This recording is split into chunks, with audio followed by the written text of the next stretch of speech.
Hello everyone, welcome back to my YouTube channel. कल हमने बाज बहादुर चंद के बारे में पढ़ा था। वो 50वां शासक था चंद डायनेस्टी का। और आज है अघोष चंद जो कि 51वां शासक है। 1678 से 98 इसका समय रहा शासनकाल का। तो जब राजा बाज बहादुर चंद की मृत्यु हुई उसके बाद इनको गंगोली से बुलाया गया और गद्दी पर बिठाया गया। ठीक है, जब उनकी मृत्यु हुई बाज बहादुर चंद की उस समय ये गंगोली में रहते थे, तो गंगोली से बुलाकर इनको गद्दी पर बिठाया गया। गढ़वाली राजा के आचरण से अघोष चंद बहुत अप्रसन्न था, इसलिए इसने वहां आक्रमण किया और 1678 में भदानगढ़ किला जीत लिया। लेकिन इस लड़ाई में उसका जो बहादुर सेनापति था मेसी साहू, उसकी मृत्यु हो गई, वो मारा गया। ठीक है, और फिर इसके बाद 1679 में चांदपुर पर आक्रमण किया और उस पर अधिकार करके लूट लिया। चांदपुर में इन्होंने आक्रमण किया 1679 में और फिर उस पर लूट मार मचा दी इन्होंने, मतलब अधिकार हो गया। तो वहाँ से जो भी चीज़ें थी कीमती वाली वो लूट ली। इसके बाद गढ़वाल राजा डोटी राजा के मध्य 1680 में संधि की जाती है। गढ़वाल के जो राजा थे जहाँ इन्होंने आक्रमण किया था और गढ़वाल के राजा मतलब ये अघोष चंद और डोटी के राजा, नेपाल के राजा, इन दोनों के बीच में संधि हुई। इसके बाद गढ़वाल राजा डोटी राजा के मध्य जो संधि हुई उसके बाद अघोष चंद के इतिहासकार रुद्रदत्त ने तपस्वी कहा।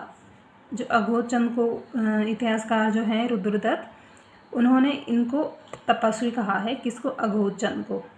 ठीक है, जो इतिहासकार रुद्रदत्त हैं उन्होंने अपनी रचना में इन्हें तपस्वी राजा कहा है। अघोष चंद ने कुमाऊं में स्थायी सैनिक छावनियों का प्रारंभ किया। जो सैनिकों के लिए छावनियाँ बनाई जाती हैं जहाँ सैनिक रहते हैं, उनकी ट्रेनिंग होती है। ठीक है, उनको अभ्यास कराया जाता है। तो इन्होंने सैनिक की छावनियाँ भी बनाई कुमाऊं में। इसके बाद मराठा राजकवि मतीराम चंद दरबार में आया और फुलमजरी नामक ग्रंथ लिखा। जो राजकवि था मतीराम चंद, उसको दरबार में बुलाया गया और उसने फिर फुलमजरी नामक एक ग्रंथ लिखा। अघोष चंद ने कोटा भाबर में आम के बगीचे लगाए तथा तल्ला और रंग महल का निर्माण कराया। त्रिपुरा सुंदरी मंदिर और पार्वतीश्वर मंदिर अल्मोड़ा में बनाया। तो इसने अल्मोड़ा में क्या किया? जो कोटा भाबर है, कोटा भाबर जो जगह है वहाँ इसने बहुत सारे आम के पेड़ लगाए, मतलब बगीचा बना दिया। और तल्ला महल और रंग महल जो था उसका निर्माण भी इसी ने करवाया। ये क्वेश्चन एग्ज़ाम में पूछे जाते हैं, तल्ला महल का निर्माण किसने कराया, रंग महल का किसने कराया, है ना। तो ये बहुत इम्पोर्टेंट है। त्रिपुरा सुंदरी मंदिर और पार्वतीश्वर मंदिर का निर्माण भी इसी ने कराया। भारती चंद के बाद एक अघोष चंद ही दूसरा राजा था जिन्होंने डोटी पर आक्रमण किया था। सबसे पहले आक्रमण किसने किया था डोटी पे? भारती चंद ने, जिसने कि 12 साल तक डोटी के बाहर डेरा डाला था। ठीक है, हमने भारती चंद के बारे में भी पढ़ा था। जिन्होंने नहीं पढ़ा वो मेरी प्रीवियस वीडियो देख लें, भारती चंद वाले। ठीक है, तो भारती चंद के बाद एक अघोष चंद ही ऐसे राजा थे जिन्होंने डोटी पर आक्रमण किया। क्योंकि डोटी के जो राजा थे वो बहुत पावरफुल होते थे, शक्तिशाली थे, तो उनसे कोई आसानी से लड़ाई नहीं करता था।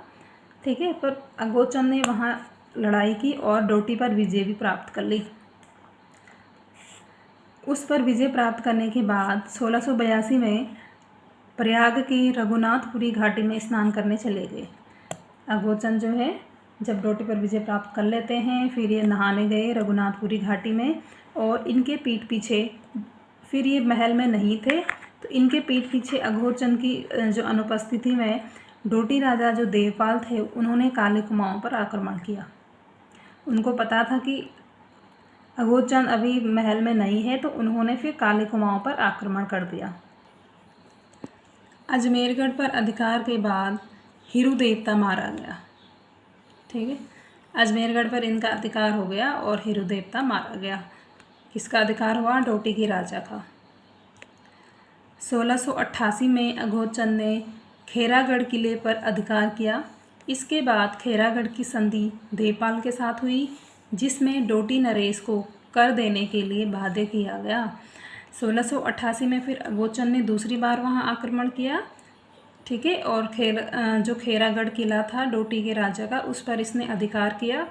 और फिर इनके बीच में एक संधि हुई जिसके तहत डोटी के राजा ने अगोचंद को, मतलब चंद राजाओं को कर देना था, ठीक है, संधि हुई।